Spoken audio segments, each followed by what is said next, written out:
Spring roll recipe எப்படி செய்கிறதுன்னு பார்க்கலாமா? இந்த ரெசிபி செய்கிறதுக்கு நான் 2 கப் அளவுக்கு மைதா மாவு எடுத்திருக்கேன், 1 கப் அளவுக்கு கார்ன்ஃப்ளவர் மாவு எடுத்திருக்கேன். இது கூடவே தேவைக்கு தகுந்த உப்பை சேர்த்துக்கிட்டு தண்ணி ஊற்றி நல்லா தோசை பேட்டர் அளவுக்கு நல்லா கலரி விட்டுக்கோங்க.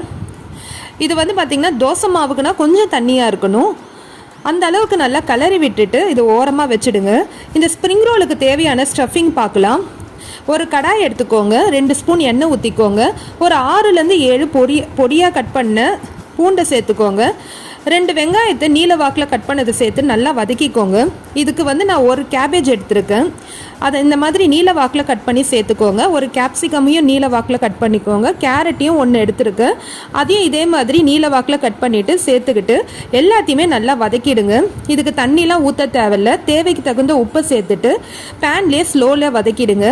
காய்கறிலாம் கொஞ்சம் நல்லா வெந்த பிற்பாடு 1 ஸ்பூன் சோயா சாஸ் சேர்த்துக்கோங்க, 1 ஸ்பூன் வினிகர் சேர்த்துக்கோங்க, 2 ஸ்பூன் டொமேட்டோ கெச்சப் சேர்த்துக்கிட்டு அதையும் நல்லா வதக்கிடுங்க. இதுக்கு கூடவே லாஸ்ட்டாக இறக்குறதுக்கு முன்னாடி 1 ஸ்பூன் பெப்பர் பவுடரை சேர்த்துக்கிட்டு கலரி விட்டு இறக்கி வச்சுடுங்க. இப்போ ஸ்ப்ரிங் ரோலுக்கான நம்ம ஷீட்ஸை ரெடி பண்ணணும். இதுக்கு நான் பார்த்திங்கன்னா நான்ஸ்டிக் பேன் தான் எடுத்திருக்கேன், ஏன்னா அதில் தான் உங்களுக்கு ஒட்டாமல் வரும். நம்ம பேட்டரை இதில் ஊற்றிட்டு இந்த மாதிரி டின் ஷீட்டாக எடுத்து வச்சுக்கோங்க.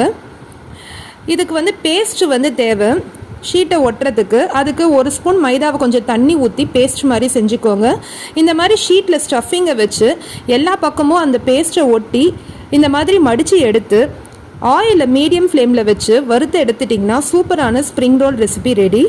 இந்த ரெசிபி செஞ்சு பாருங்கள், கண்டிப்பாக உங்களுக்கு பிடிக்கும். இந்த வீடியோ பிடிச்சிருந்தால் லைக் பண்ணுங்கள், மறக்காமல் சேனலையும் சப்ஸ்கிரைப் பண்ணுங்கள். தேங்க்யூ.